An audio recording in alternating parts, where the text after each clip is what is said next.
where the secrets of the heart are written with ink and sealed with scandal. Welcome to channel, The Countess Chronicles. Here's something nobody tells you about the moment your whole life changes. It usually starts with people laughing at you. Not with you, at you. Picture this for a second. You walk into a room full of people who've already decided you don't belong there, who've written your story before you've said a single word, who've dismissed your worth before you've had a chance to prove it. You feel their eyes on you like weights, hear their whispers like daggers, sense their judgment like a storm about to break. And in that moment, you have a choice. Believe what they're saying about you, or bet everything on a truth they can't see yet. Most people choose safety. Most people leave. Most people let the laughter win. But what if I told you that the very moment everyone's counting you out is the exact moment you're about to be chosen? That the secret to changing your entire destiny isn't fixing what's wrong with you. It's owning what makes you different. This is the story of Lady Adelaide Ashford, a woman who walked into the Thornbury Estate ballroom with nothing but a modest dress, a crumbling family name, and the audacity to exist in a space that wasn't designed for her. The nobles laughed. The perfect ladies whispered. Society had already written her ending. She'd be ignored, dismissed, forgotten by morning. But then, the Duke of Ravenswood walked in, looked past every polished, perfect-positioned woman in that room, and chose her for his first dance. And in that single, impossible moment, everything everyone thought they knew about worth, value, and belonging shattered like crystal hitting marble. Now, I know what you're thinking. That's a nice fairy tale, but what does it have to do with my life? Everything. Because this isn't really a story about a ballroom or a duke or 18th century England. It's a story about what happens when you stop asking for permission to be valuable and start recognizing you already are. It's about the moment you realize that the people laughing at you are actually revealing their own fears, not your flaws. And it's about discovering that the approval you've been desperately seeking from people who don't see you was never worth having in the first place. So let me ask you something. How many rooms have you left because you believed the whispers? How many dreams have you abandoned because someone laughed? How many times have you made yourself smaller, quieter, less authentic, hoping that if you just fit in enough, you'd finally be chosen? What if you've been playing the wrong game this whole time? You know, there's something about walking into a room where you don't belong, or at least where everyone's convinced you don't belong. Picture this. Lady Adelaide Ashford standing at the entrance of the Thornbury Estate's grand ballroom, chandeliers dripping with crystal, and floors so polished she could see her own reflection staring back at her, questioning every choice that led her there.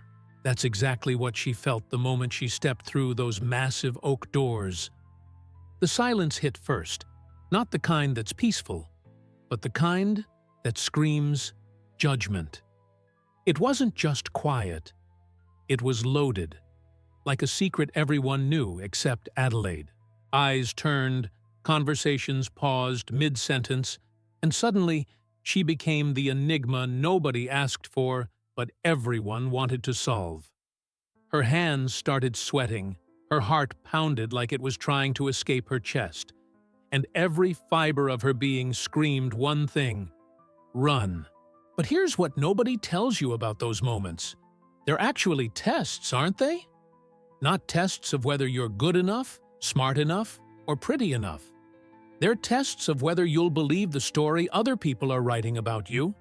See, when Adelaide walked in, she wasn't just facing a room full of nobility.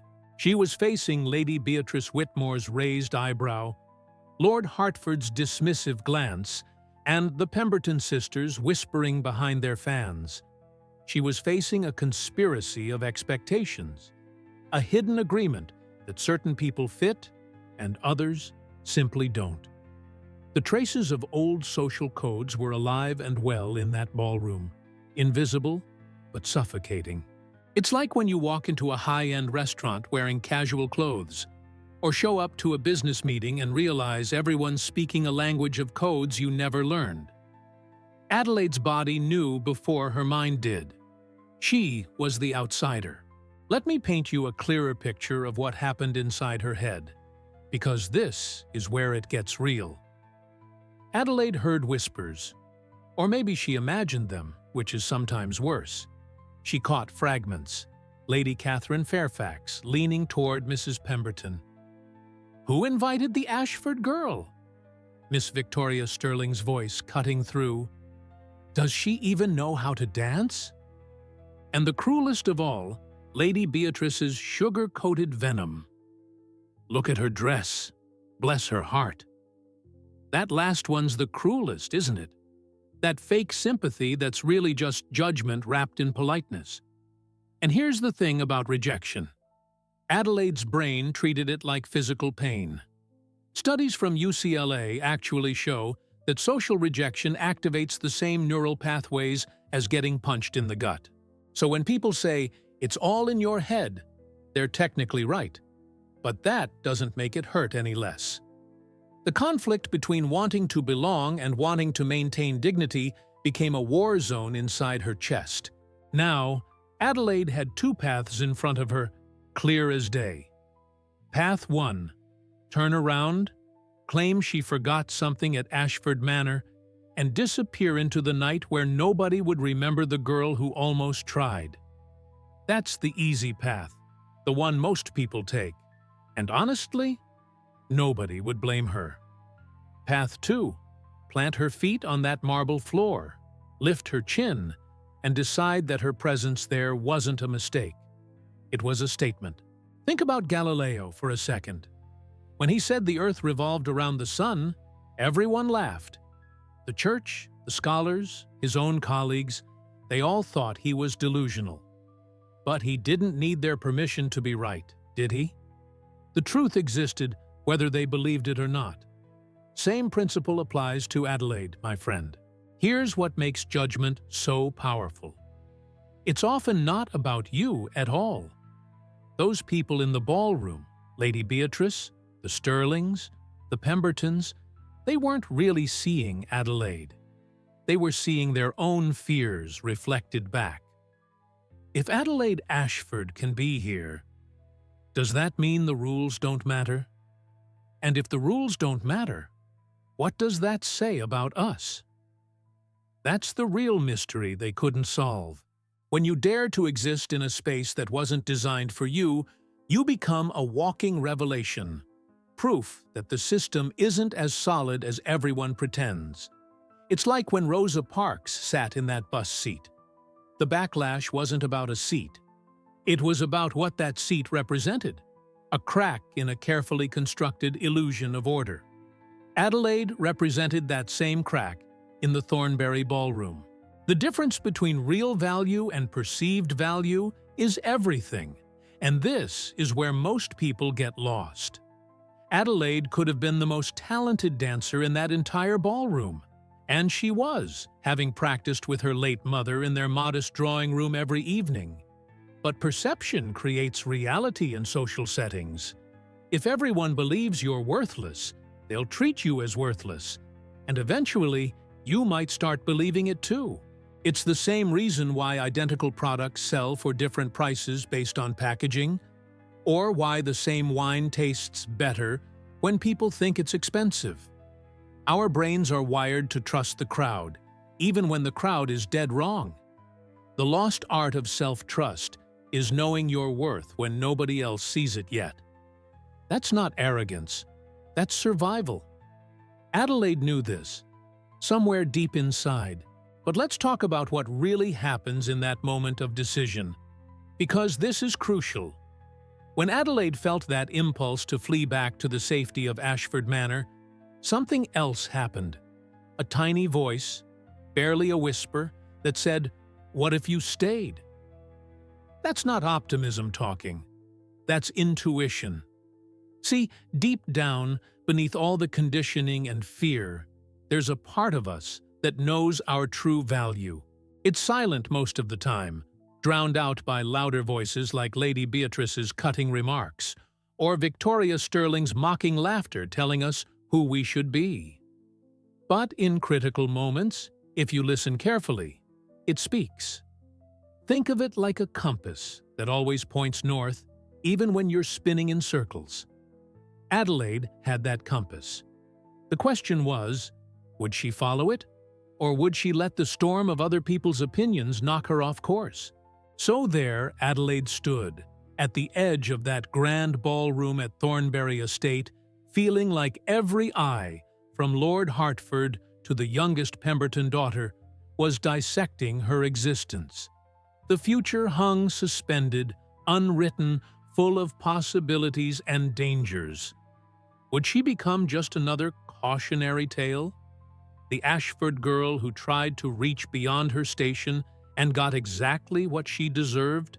Or would she become something else entirely? Something nobody in that room was prepared for? The answer wouldn't come from the Duke of Ravenswood, who hadn't even arrived yet, or from the nobles, or from perfect ladies like Beatrice Whitmore and Victoria Sterling in their perfect gowns. It would come from a choice Adelaide hadn't fully realized she was making, a choice that would shift everything that followed. And somewhere in that moment, buried beneath the fear and doubt, a small seed of defiance began to sprout, one that would soon bloom into something none of them saw coming, especially when the Duke finally walked through those doors. Now, let me tell you what happened next, because this is where things get really messy inside your head. Adelaide stood there, frozen, trying to blend into the wallpaper, and that's when she made her first mistake. She started looking around, really looking, and what she saw felt like a punch to the gut. There was Lady Beatrice Whitmore, gliding across the room in a gown that probably cost more than Ashford Manor itself, sapphires dripping from her neck like frozen tears, her laugh tinkling like expensive crystal. Then there was Miss Victoria Sterling, with her perfect posture, her swan-like neck, and that hair, golden ringlets that caught the candlelight just right, making her look like she stepped out of a painting. And don't even get me started on the Pemberton sisters, Arabella and Genevieve, who moved in perfect synchronization, like they'd rehearsed being flawless their entire lives. Each one of them had something Adelaide felt she lacked: wealth, beauty, grace, the right last name, the right connections. The enigma wasn't why they belonged, it was how Adelaide ever thought she could stand among them. Here's where the real danger starts, and most people don't see it coming. Adelaide began running an inventory in her mind, checking off everything she didn't have against everything they did.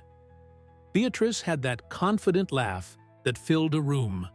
Adelaide's laugh was too loud, too genuine, too common. Victoria had those delicate features, the kind poets write about. Adelaide's face was pleasant but forgettable, or so she told herself. The Pembertons had their father, Lord Pemberton, who controlled half the shipping routes in England. Adelaide's father had been a country gentleman who left her with a crumbling estate and a title that meant nothing without money to back it up. It's like standing in front of a mirror that only shows you what's missing, never what's actually there. You know what that does to a person? It turns you into a ghost in your own story, a shadow comparing itself to the sun and wondering why it isn't bright enough. The dialogue inside Adelaide's head became vicious, the kind of self-talk that would make your worst enemy blush. What was I thinking? That I could just show up here and somehow fit in? Look at them. They were born for this. I'm just playing dress-up. She watched as Lord Blackwood asked Victoria to dance, saw the way Beatrice commanded attention without even trying, noticed how the Pemberton sisters had gentlemen lining up just to be in their orbit. Meanwhile, Adelaide stood alone near a marble column, clutching her fan so tightly her knuckles turned white, feeling the disappearance of her courage with every passing second. The secret she'd been keeping from herself suddenly became impossible to ignore. She didn't belong here, and everyone knew it. Maybe they were right to laugh. Maybe she should leave before she embarrassed herself further, before this whole evening became a story people would tell at parties for years to come. Remember that Ashford girl who actually thought, but then something shifted? And this is crucial. You ever seen those trees that grow on coastal cliffs? The ones that are bent and twisted because the wind's been battering them since they were saplings? Everybody who walks by thinks the straight trees in the manicured gardens are prettier, more correct, more valuable. But here's what they don't know. Those bent trees on the cliff, they're the strongest ones that exist. They've been tested by forces that would have snapped those garden trees in half. The wind didn't break them. It made them resilient. Their roots go deeper. Their wood is denser. Their will to survive is encoded in every twisted branch. Adelaide was that cliff tree standing in a ballroom full of garden ornaments. She'd been shaped by loss, by struggle, by nights when the roof leaked, and mornings when breakfast was whatever they could scrape together. While Beatrice was learning which fork to use, Adelaide was learning how to survive. While Victoria was practicing her curtsy, Adelaide was practicing how to hold her head high when the world told her to bow. That's not a weakness. That's a superpower nobody recognized yet. Here's the truth about comparison that'll mess you up if you let it. It steals your uniqueness. Every single person is born with something unique, some combination of experiences, perspectives, strengths, and quirks that nobody else has. But the moment you start measuring yourself against someone else's ruler, you lose that. You become a bad copy instead of an original masterpiece. Think about it. There's only one Mona Lisa, and she's priceless. But there are thousands of copies, and they're worth nothing. Not because they're not pretty, but because they're not original. When Adelaide looked at Beatrice, Victoria, and the Pembertons, she wasn't seeing people. She was seeing a standard she thought she had to meet. And in trying to meet that standard, she was erasing everything that made her Adelaide. The hidden tragedy of comparison is that you abandon yourself in pursuit of becoming someone you were never meant to be. Now, we need to talk about why we do this to ourselves, because it's not just Adelaide's problem, it's everybody's. We try to fit into patterns that other people created, patterns that have nothing to do with who we actually are. It's like trying to force a square peg into a round hole and then feeling like a failure when it doesn't fit. Society hands you a template and says, "This is what success looks like. This is what beauty looks like. This is what worth looks like." And if you don't match it, well, you must be defective. But wait, what if the template is what's defective? What if the whole system is designed to make you feel inadequate, so you'll keep chasing something you'll never catch? Adelaide spent years believing she needed to be more like Beatrice, more polished like Victoria, more connected like the Pembertons. But standing there in that ballroom, watching them shine in their expected ways, a dangerous thought crept in. What if? What if I was different on purpose? What if being different wasn't a flaw, but a feature? That thought, that tiny, rebellious thought, changed everything. It was like a crack appearing in a dam, small at first, but growing.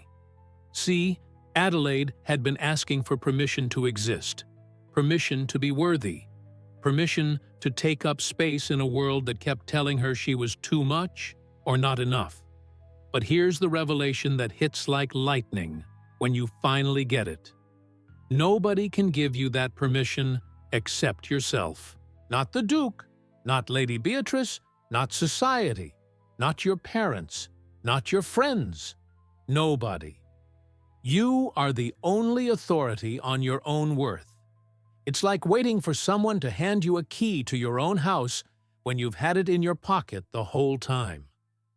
The conflict Adelaide felt wasn't between her and them.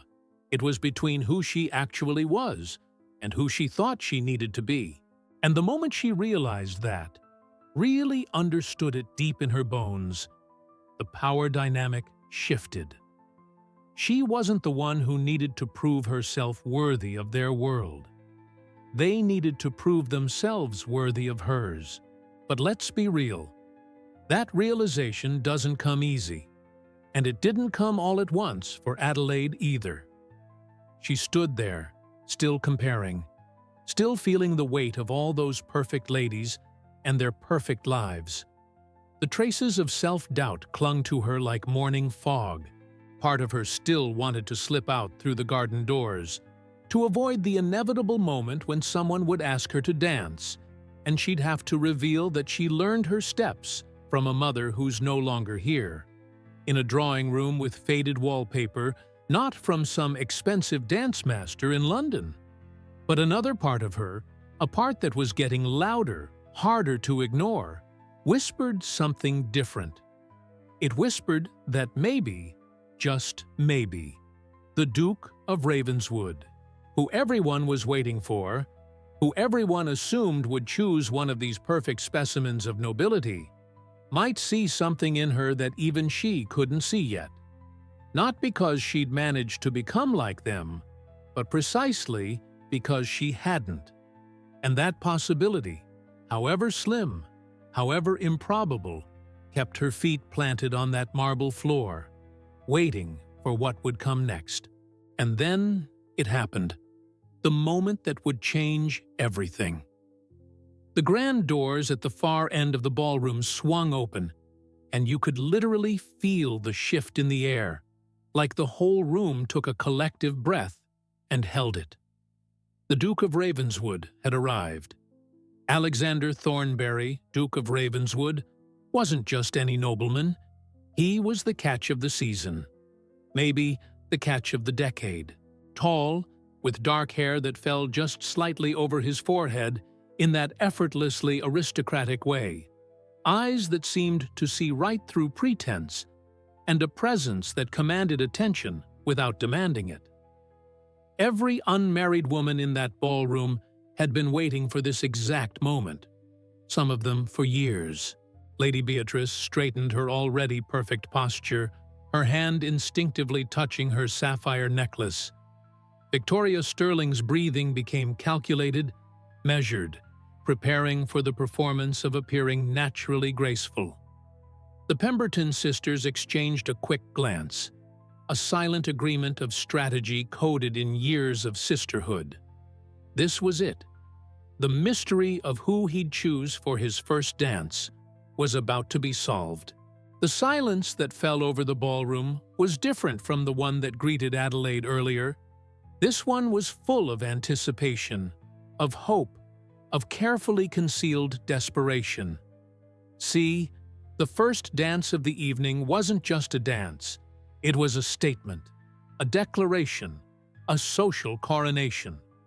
Whoever the Duke chose would instantly become the most talked-about woman in England.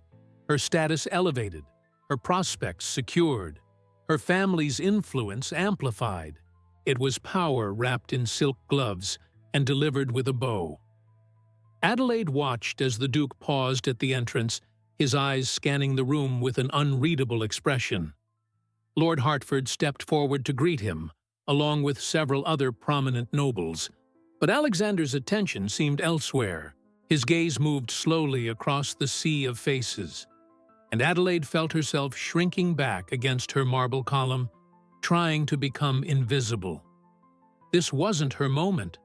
How could it be?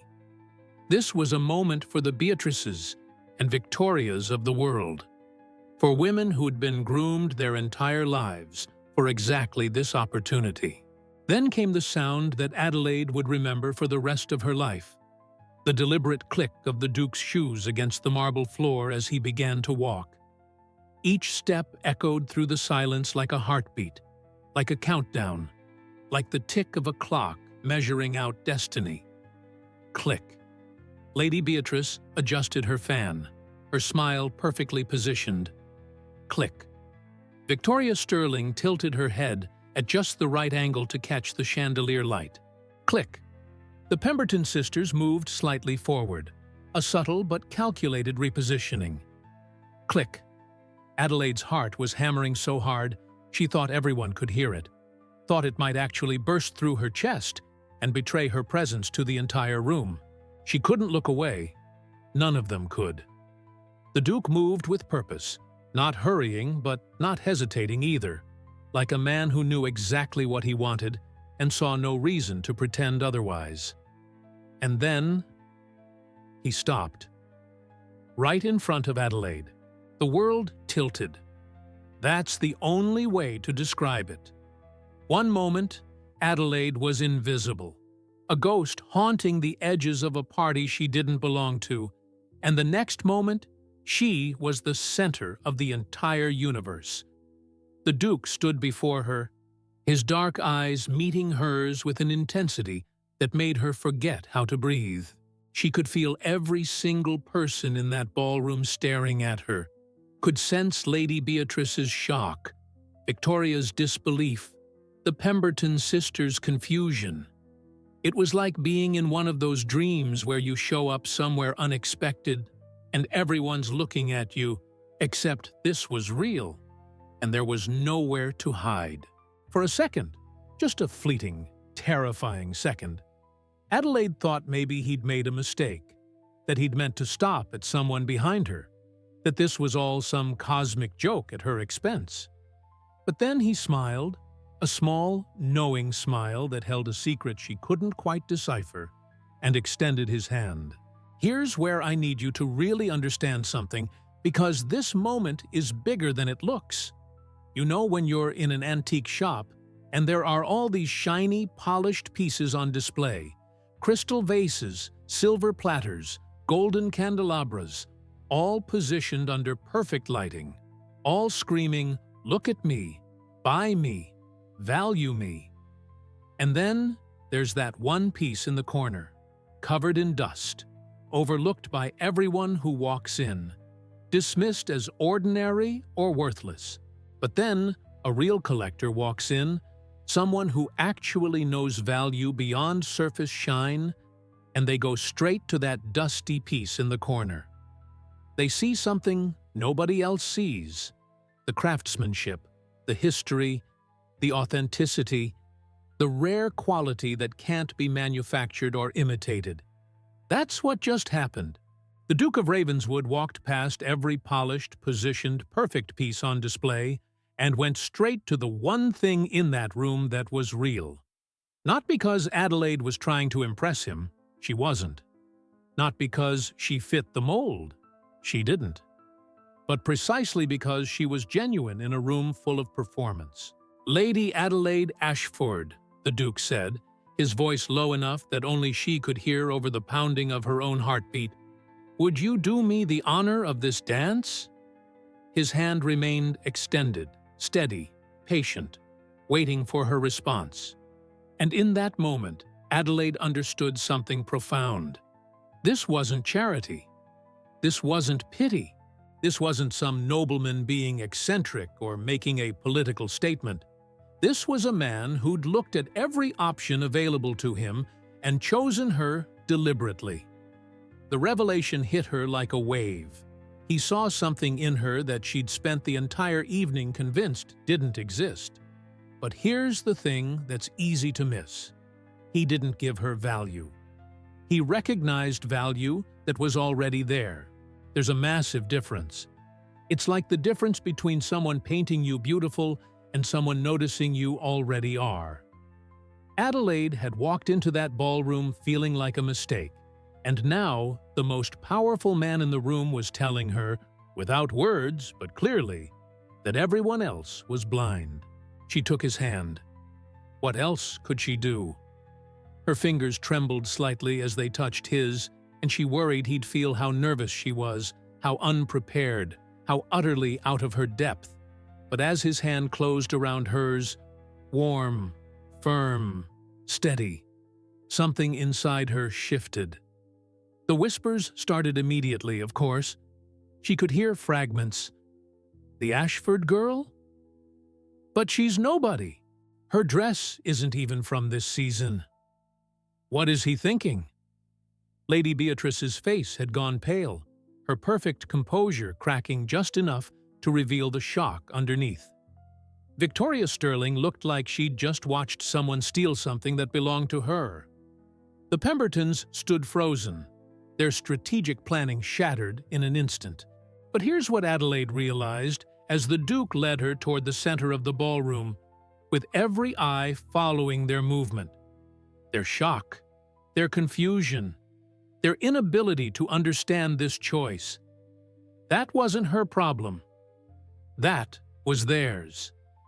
They'd built their entire self-worth on a system that just proved itself unreliable, on codes that the Duke himself was rewriting in real time. As they reached the center of the floor, the orchestra began to play. A waltz, elegant and sweeping. The Duke positioned his hand at Adelaide's waist, and she placed her hand on his shoulder, and suddenly the entire chaotic mess of the evening crystallized into this one perfect, impossible moment. "You look terrified," he said quietly, a hint of amusement in his voice. "Should I be?" Adelaide replied, surprising herself with her honesty. "Of dancing with me? No. Of what comes after? Perhaps." His eyes held hers, and in them she saw something she didn't expect. Understanding. He knew exactly what he'd just done, the social earthquake he'd triggered, the conspiracy of expectations he'd shattered. And he'd done it anyway.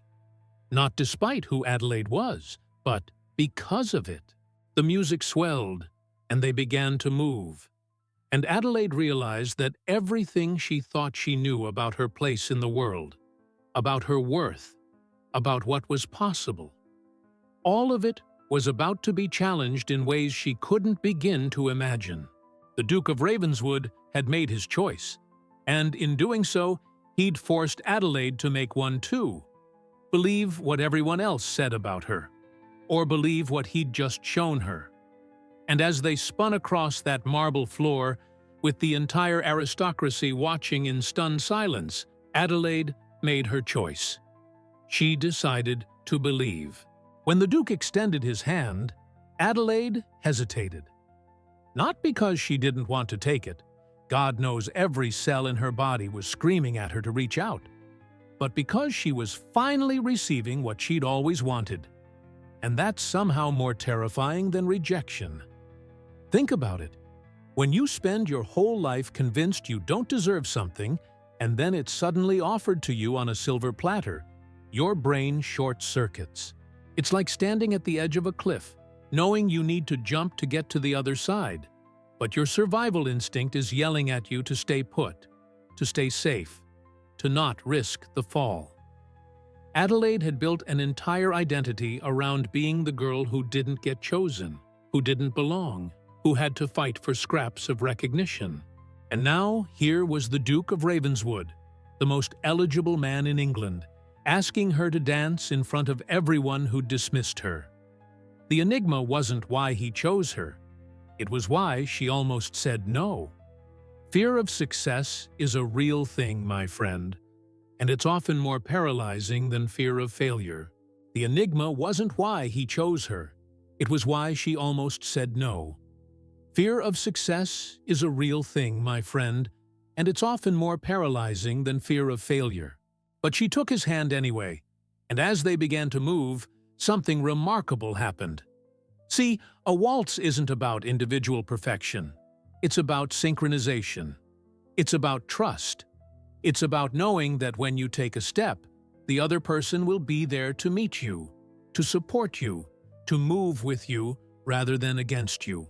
Adelaide had spent so long believing she had to dance through life alone, that needing anyone was weakness, that depending on another person would only lead to disappointment.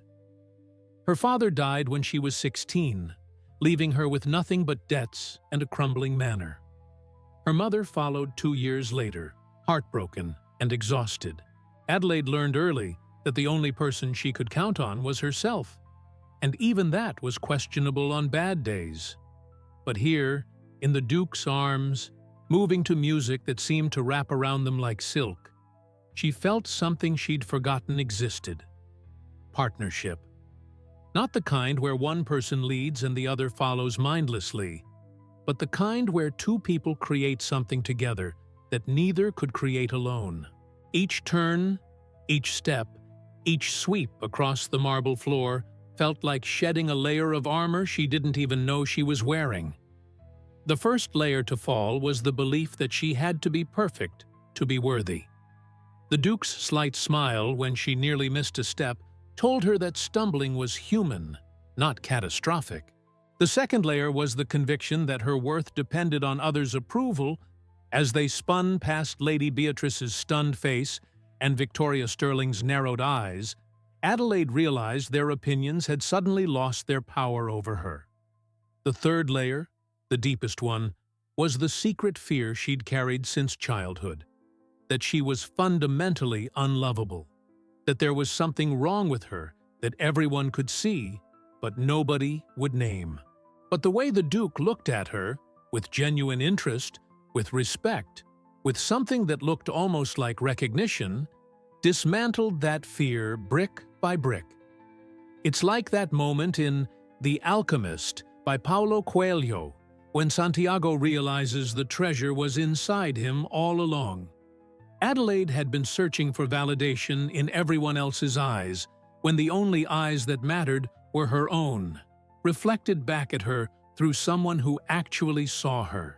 The ballroom blurred around them, faces becoming streaks of color, whispers fading into white noise, and for those few minutes, the only reality that existed was the space between Adelaide and Alexander.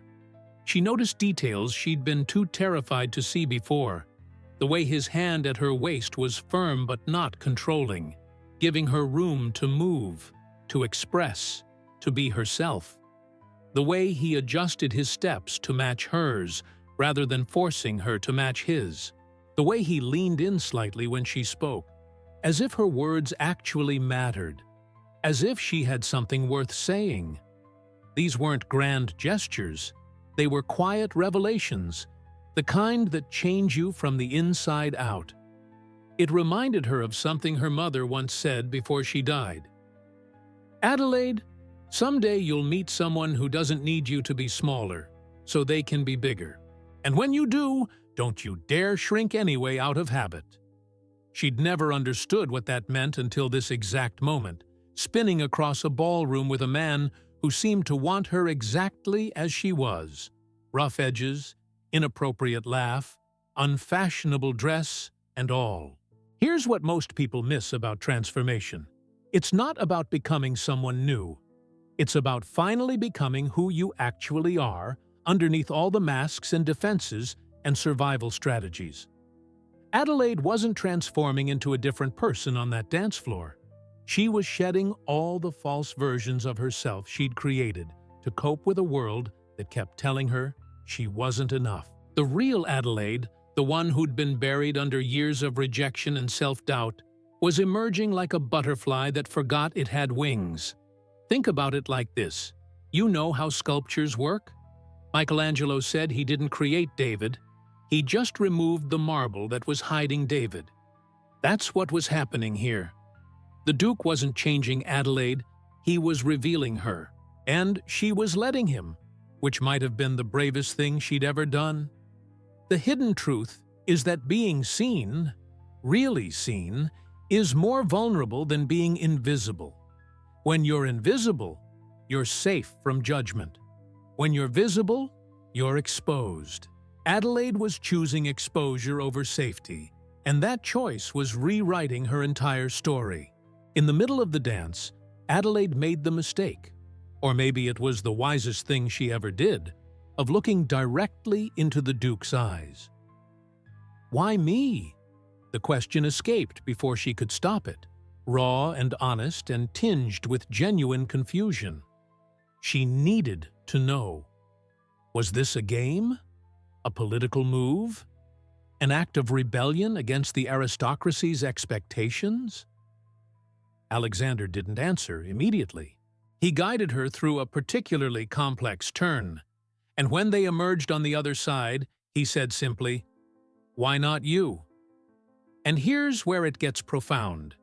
Adelaide realized in that instant that the question itself was the problem. She'd spent her entire life asking, "Why me?" As if she needed special permission to receive good things, as if happiness and recognition and love were privileges reserved for people better than her. But the Duke's counter-question flipped the script entirely. Why not her? What fundamental law of the universe said that Adelaide Ashford, with her modest background and unfashionable dress and grief-marked past, couldn't be chosen? Who wrote that rule? Lady Beatrice? Society? Her own damaged self-esteem? The revelation was liberating and terrifying in equal measure. She'd been the one holding herself back, the one believing she needed to earn what others simply assumed they deserved. As the final notes of the waltz began to play, Adelaide felt something shift inside her chest.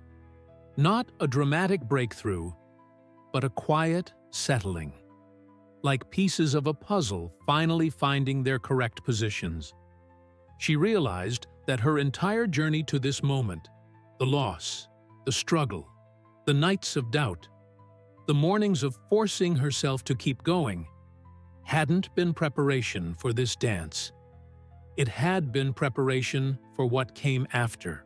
The dance was easy, really, once you surrendered to it. The hard part would be maintaining this new understanding of her own worth when the music stopped, when the Duke returned to his duties, when she was alone again with nothing but her thoughts and the traces of old insecurities trying to reclaim their territory. But something had changed fundamentally. Adelaide had experienced what it felt like to be valued, to be chosen, to be seen, and you can't unknow that. It's like tasting freedom after years of captivity. You might end up back in chains, but you'll never forget what freedom tastes like, and you'll spend every moment fighting to get it back. The music ended. The Duke stepped back, bowed formally, and Adelaide curtsied, her body moving on instinct because her mind was still processing what just happened. The ballroom erupted in polite applause, because what else could they do? But Adelaide barely heard it. She looked around at the faces staring at her. Lady Beatrice's barely concealed fury, Victoria Sterling's calculating reassessment, the Pemberton sisters whispering furiously behind their fans, Lord Hertford looking confused, Mrs. Pemberton looking scandalized, and Adelaide realized something crucial. Their reactions weren't about her. They were about their own fear that maybe, just maybe, the world didn't work the way they thought it did. Maybe beauty wasn't the only currency. Maybe connections weren't everything. Maybe authenticity, that rare, almost lost quality in a society built on performance, was actually more valuable than any of them realized. The Duke had just proven it, and they'd all witnessed it. And now they had to decide. Was Adelaide Ashford the exception, or had they been wrong about the rules all along? As Alexander offered his arm to escort her from the dance floor, Adelaide took it with a confidence she didn't fully feel yet, but was determined to grow into. The dance was over, but the real transformation? That was just beginning. The days following the ball were strange in ways Adelaide hadn't anticipated. Suddenly, she existed. Not in that background, forgettable way she'd existed before, but in sharp, unavoidable focus. Ladies who'd looked straight through her at the Thornbury Ball were now sending calling cards to Ashford Manor. Invitations to tea parties, garden gatherings, and evening soirees started arriving by messenger, each one more elaborate than the last.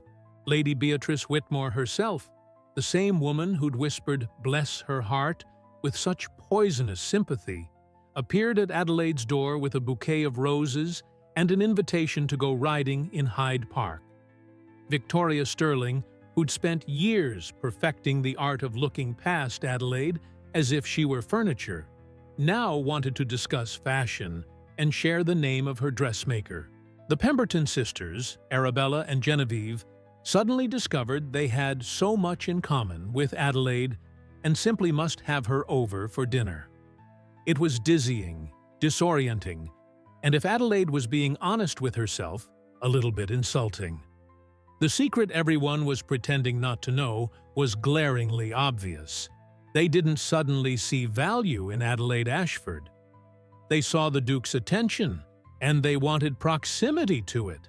Here's where it gets dangerous, and this is something you need to understand in your bones. External validation is like a drug. The first hit feels incredible. Finally, people are treating you the way you always deserve to be treated. But here's the trap. Adelaide found herself starting to believe that the Duke's choice had given her value, as if she'd received some kind of social certificate of worthiness. Look, the Duke chose her, so she must be worth something after all. It's like when a nobody artist creates something, and everyone ignores it. But then a famous critic praises it, and suddenly everyone wants to buy it. The art didn't change. The perception did. Adelaide was the same person she'd been 2 weeks ago, with the same qualities, the same intelligence, the same capacity for kindness and wit. But now, because someone powerful had validated her, she was suddenly worthy of attention. The enigma that kept her up at night was this: if her value came from Alexander's choice, what happened if he changed his mind? What happened when the novelty wore off and he moved on? Would she disappear again, or had something fundamental actually shifted? The temptation to lean into this new reality was overwhelming. After years of being invisible, of being dismissed, of feeling like she had to fight for every scrap of recognition, it felt so good to be seen, to be wanted, to be included.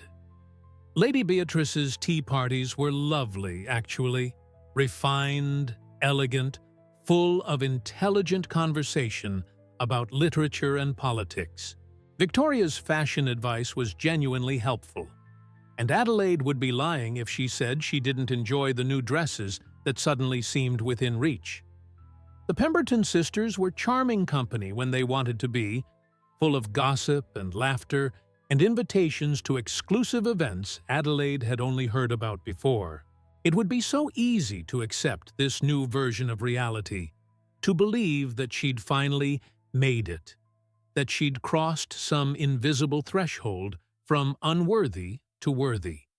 But late at night, alone in her room at Ashford Manor with its leaking roof and faded wallpaper, Adelaide would look in the mirror and ask herself the hardest question: did I gain value, or did I always have it, and just needed someone else to point it out before anyone else could see it? Here's the crucial distinction, and if you miss this, you miss everything. There's a massive difference between external validation and internal worth. External validation is what other people give you: their approval, their recognition, their acceptance. It feels good, sure, but it's fragile, conditional, and completely outside your control. Internal worth is what you know about yourself, regardless of what anyone else thinks. It's the unshakable knowing that you have value simply because you exist, because you're a human being with unique experiences and perspectives and gifts to offer the world. Adelaide had spent her entire life seeking external validation, and the Duke's choice had finally given it to her in abundance. But she was starting to realize, slowly, painfully, that external validation without internal worth is just a prettier cage. You're still trapped, still dependent on others for your sense of self, still vulnerable to the conflict between who you are and who others need you to be. The real freedom, the kind that nobody can take away, comes from internal worth. And that's something no Duke, no society, no amount of invitations or compliments can give you. You have to claim it yourself. The true test came about 3 weeks after the ball, when Adelaide made a decision that surprised even herself. She declined an invitation to Lady Beatrice's country estate, a massive honor, the kind of invitation that would secure her place in high society permanently. Instead, she spent the weekend at Ashford Manor, working in her garden, reading books she'd been meaning to finish, and having dinner with Mrs. Holloway, her housekeeper, who'd been more of a mother to her than an employee. No fancy gowns, no performance, no codes to decipher, or social hierarchies to navigate. Just Adelaide being Adelaide, without an audience. And you know what she discovered? She liked herself better without the audience. The woman she was in her garden, covered in dirt, laughing at Mrs. Holloway's stories, reading poetry out loud to no one but the roses. That woman felt more real, more solid, more worthy than the woman who'd been performing at tea parties and trying to fit into conversations about fashion trends she didn't care about. It was like she'd been wearing a costume for weeks, and finally taking it off revealed the revelation she'd been avoiding. The Duke hadn't given her value. He'd recognized value that was already there. Big difference. In the quiet of her own space, Adelaide did something radical. She made a list of all the things she valued about herself that had nothing to do with the Duke, nothing to do with society's approval, nothing to do with external validation. She was kind to people regardless of their social status. She'd had real conversations with her gardener, Thomas, about his daughter's education, and with Mrs. Holloway about her late husband. She was intelligent and curious. She'd read more books than most of the ladies at those tea parties, even if they were unfashionable philosophy texts rather than popular novels. She was resilient. She'd kept Ashford Manor running despite having almost no money, had taught herself basic accounting, had negotiated with creditors, and found creative solutions to impossible problems. She was authentic. She didn't pretend to be someone she wasn't, didn't perform a personality to please others. These qualities existed before the Duke noticed her, and they'd exist after, regardless of what happened next. Writing them down felt like planting flags in the ground, claiming territory that was rightfully hers. This is who I am. This is what I'm worth. Not because someone else said so, but because I know it's true. But here's where Adelaide's wisdom really shone through. And this is the part most people miss. She didn't reject the external validation entirely. She didn't become bitter or cynical about the Duke's attention or the society's sudden interest in her. Instead, she learned to hold it lightly, like water in cupped hands, present and refreshing, but not something to clutch so tightly that it becomes trapped and stagnant. She continued accepting some invitations, continued building relationships with people like the Sterlings and Pembertons, but on her own terms. When conversations felt superficial, she redirected them to topics with substance. When people seemed more interested in her connection to the Duke than in her as a person, she politely excused herself. She was learning the delicate art of being in society without being of it, of maintaining her internal worth while navigating external expectations. Think of it like being a scuba diver. You can explore the depths, see incredible things, engage with that underwater world, but you don't try to breathe water. You bring your own air supply. Adelaide was learning to bring her own sense of worth into every room, rather than trying to extract it from the room. The real breakthrough came one afternoon when Adelaide ran into Lady Beatrice at a bookshop in London. Beatrice was alone, without her usual entourage, and for the first time, Adelaide saw something in her face she recognized: uncertainty. They had tea, and in a rare moment of honesty, Beatrice admitted, "I don't know how you do it." "Do what?" Adelaide asked. "Exist without apology. You walked into that ballroom at Thornbury like you had every right to be there, even though everyone was saying you didn't. I've spent my entire life doing exactly what I'm supposed to do, wearing the right clothes, saying the right things, befriending the right people, and I still wake up every morning terrified that I'm not enough. But you lost everything, and somehow you're more free than I'll ever be." Adelaide sat with that for a moment, the hidden truth finally spoken aloud. She realized that the ladies who'd laughed at her, who'd judged her, who'd dismissed her, they weren't her enemies. They were prisoners of the same system, just playing their roles from different positions. The difference was that Adelaide had nothing left to lose, which paradoxically gave her everything to gain. When you've already survived your worst fears, poverty, loss, social rejection, the threat of those things loses its power. You're free in a way that people who've never lost can't comprehend. And that freedom, that hard-won, battle-scarred freedom, was worth more than any duke's attention or society's approval. Adelaide had finally found what she'd been searching for all along, and it wasn't in a ballroom or a title or someone else's validation. It was in the quiet certainty that she was enough all by herself, with or without the world's permission to exist. Time has a funny way of giving you perspective, doesn't it? About 6 months after the ball, Adelaide found herself thinking about that night differently. Not with the raw sting of fresh humiliation or the intoxicating rush of vindication, but with something quieter, deeper, understanding. She thought about Lady Beatrice's cutting remarks, Victoria Sterling's dismissive glances, the Pemberton sisters' whispered mockery, and instead of feeling the old anger or hurt, she felt something unexpected: compassion. Not the condescending kind that makes you feel superior, but genuine empathy born from finally seeing the full picture.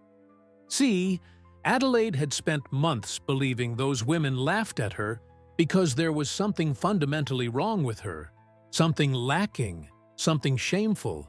But the truth, the real, uncomfortable truth, was that they weren't laughing at Adelaide at all. They were laughing at their own insecurity, their own fear, their own desperate need to maintain a hierarchy that kept them feeling safe and superior. It's like discovering that the monster you've been running from your whole life was actually terrified of you. Let me explain it this way, because this is crucial and most people never figure it out. You know those dogs that bark aggressively when you walk past their yard? The ones that throw themselves against the fence, snarling and snapping, making you feel like you're in danger? Here's what's actually happening. They're not attacking you. They're protecting their territory because they feel threatened by your presence. Your mere existence near their space triggers their survival instincts. They bark because they're scared, because they don't know what you might do, because they need to establish dominance to feel safe. Now, apply that to humans. When Lady Beatrice made that "bless her heart" comment, she wasn't really commenting on Adelaide's dress or social status. She was protecting her territory, the territory of being better than, of being secure in her position, of knowing her place in the hierarchy. Adelaide's presence threatened that. If someone like Adelaide, without wealth or connections or fashion sense, could be at the same ball, could exist in the same space, could potentially be valued, well, what did that say about the foundations Beatrice had built her entire identity on? The laughter, the gossip, the judgments, they were all defensive mechanisms. Victoria Sterling spent her whole life being told her value came from her beauty and grace. She'd invested everything into perfecting those qualities, believing they were her currency, her path to security and significance. So when Adelaide showed up, imperfect and unfashionable, and still got invited, still existed in that space, it created a crack in Victoria's worldview. Wait, if beauty isn't everything, what does that mean about me? What if I've been investing in the wrong things? What if I'm not as secure as I thought? That's terrifying. It's easier to mock Adelaide, to diminish her, to laugh at her dress, than to face the possibility that your entire value system might be flawed. The Pemberton sisters had their family name and connections, and they wielded those like weapons because those were the only sources of power they'd ever known. Someone existing outside that system, not playing by those rules, was a direct threat to the only game they knew how to play. So they laughed, they whispered, they judged, not because Adelaide deserved it, but because they needed to maintain the illusion that their way was the only way. Here's the deeper truth, the one that took Adelaide months to fully grasp. Hurt people, hurt people. It's the oldest pattern in human behavior. Lady Beatrice, for all her polish and perfection, was deeply insecure about her own worth. Adelaide learned later, through those surprisingly honest conversations over tea, that Beatrice's mother had been ruthlessly critical, never satisfied, always pointing out flaws and failures. Beatrice spent her entire childhood trying to be perfect enough to earn love that was always just out of reach. So when she saw Adelaide, imperfect and seemingly unconcerned about it, something in Beatrice snapped. It wasn't fair, it wasn't right, but it was human. Victoria Sterling had been engaged once, years ago, to a man who broke it off publicly, humiliating her in front of all of society. She rebuilt herself into this perfect, untouchable image as armor against ever being vulnerable again. Her cruelty toward Adelaide was just that armor in action. If I tear you down first, you can't hurt me. The Pemberton sisters grew up watching their parents' marriage crumble despite all their wealth and status, learning that nothing was truly secure, that everything could be lost. Their need to establish and maintain social hierarchies came from a deep fear of chaos, of losing control, of ending up with nothing despite doing everything right. Now, understanding all this didn't erase what happened. Adelaide was still the girl who'd been mocked and dismissed and made to feel small, but understanding changed the meaning of it. It's like the difference between being attacked by someone who hates you personally versus being bitten by a wounded animal that's lashing out in pain. One feels malicious and personal. The other feels tragic and impersonal. Adelaide realized that on that night at Thornbury, she'd walked into a room full of wounded animals, each one protecting their territory in the only ways they knew how. Their laughter was a code, a language of fear and insecurity that she'd mistaken for judgment of her worth. But it was never about her worth. It was about their fear of losing theirs. That realization didn't make what they did okay, but it did something more important. It freed Adelaide from carrying their burden. She'd been walking around with this weight, this belief that their laughter meant something true about her, when really it meant something true about them. The real power came when Adelaide stopped taking it personally. And I know how that sounds, like some dismissive, just don't let it bother you advice that well-meaning people give without understanding how hard it actually is. But this was different. Adelaide didn't stop feeling hurt by pretending it didn't matter. She stopped feeling hurt by understanding that it wasn't actually about her. It's like if someone with color blindness tells you your red shirt is ugly. You don't take it personally because you understand they literally can't see red properly. Their perception is limited, flawed, incomplete. Same principle here. Those women at the ball couldn't see Adelaide's actual worth because their vision was obscured by their own pain, fear, and damaged self-concepts. They were looking at her through a distorted lens, and Adelaide had been believing their distorted view was accurate. The disappearance of her self-doubt happened when she finally understood. Their inability to see her value said nothing about her value and everything about their vision. Was Adelaide still hurt by what happened? Yes, but in a different way. It was the kind of hurt you feel when you witness injustice or unnecessary suffering, a sadness about the situation rather than a wound to her identity. She wasn't defined by it anymore. She could think about that night at Thornbury, remember the whispers and the stares and the barely concealed mockery, and feel something closer to pity than pain. Pity for Lady Beatrice, who'd been so damaged by her mother's criticism that she couldn't see another woman without mentally cataloging her flaws. Pity for Victoria, who'd built such high walls around her heart that genuine connection was nearly impossible. Pity for the Pembertons, who were so terrified of losing their status that they couldn't enjoy what they had. These women weren't Adelaide's enemies. They were casualties of the same brutal system that had tried to break Adelaide too.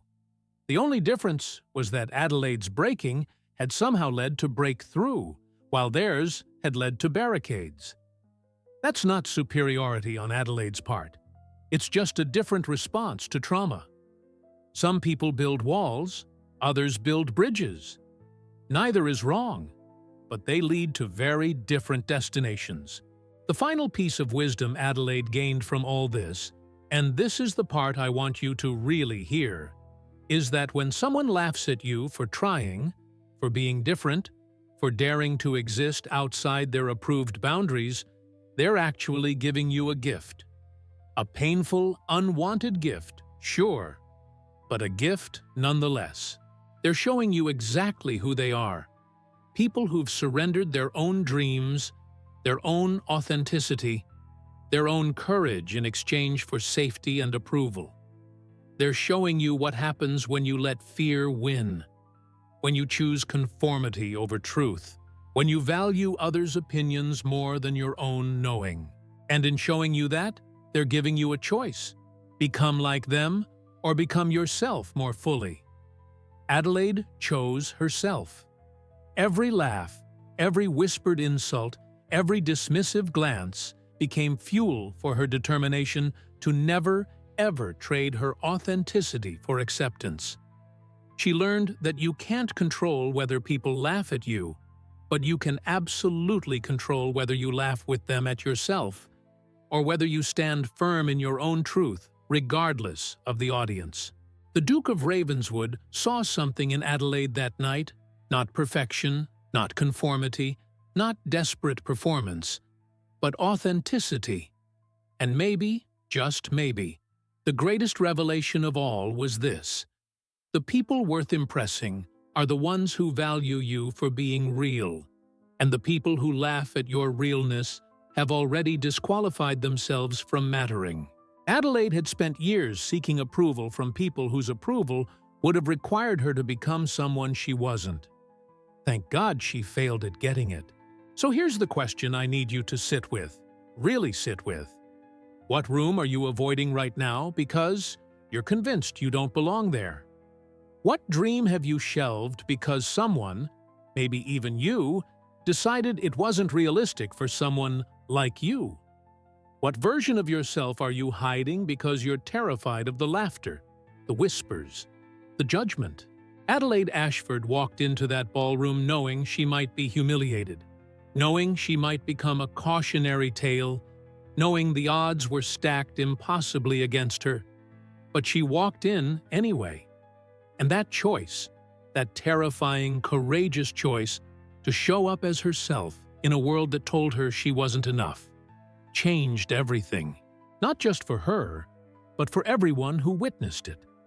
Because here's what actually happens when you stop performing and start being real. You give everyone else permission to do the same. You crack the system.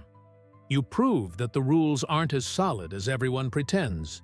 You become living proof that there's another way. Now, I'm not going to stand here and tell you it's easy. Adelaide's story didn't end with that waltz. That was just the beginning. She still had to face those same people the next day, still had to navigate a society that didn't know what to do with someone who refused to play their game, still had to battle her own doubts and fears and the traces of old beliefs about her worth. Transformation isn't a moment. It's a practice. It's choosing yourself over and over again, even when it's uncomfortable, even when it would be easier to shrink back into invisibility, even when the voices around you and inside you are screaming that you're not enough. But here's what I know for certain.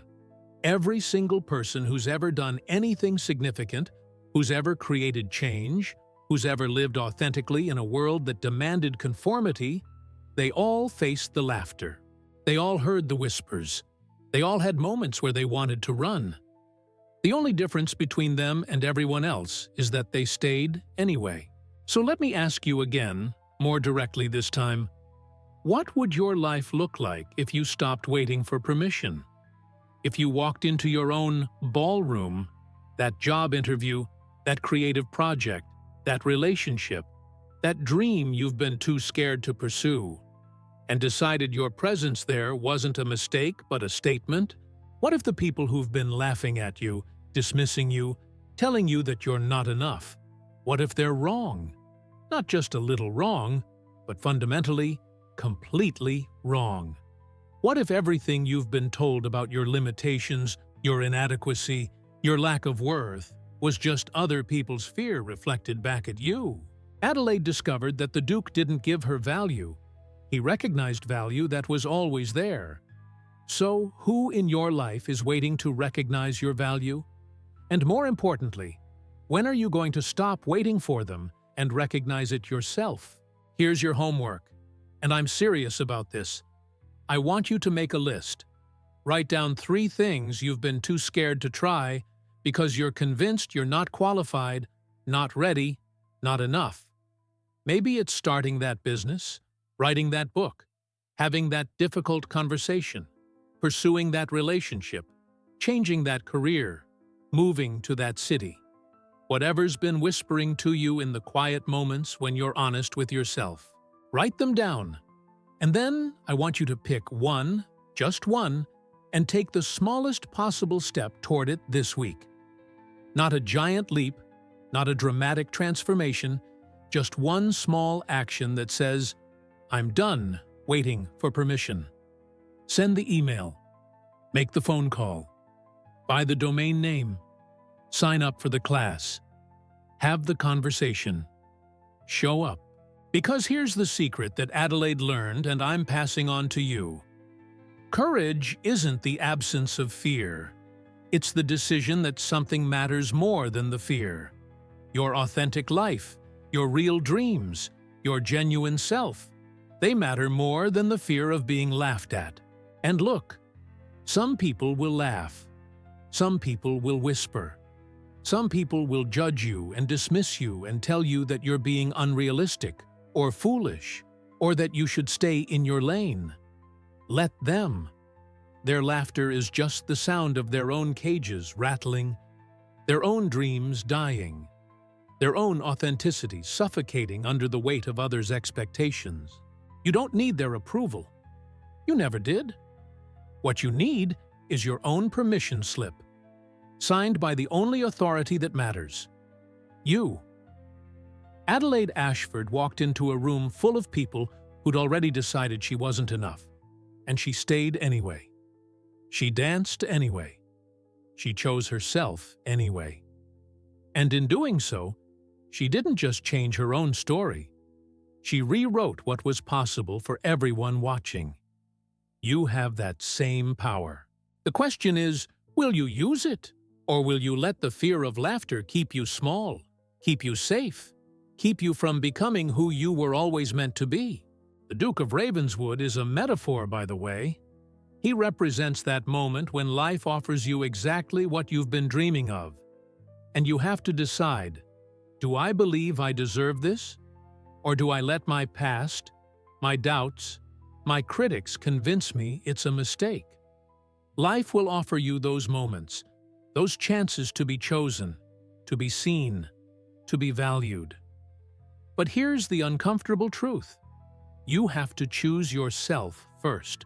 You have to plant your feet on that marble floor, lift your chin, and decide that your presence in any room, any situation, any dream isn't an accident or a charity case.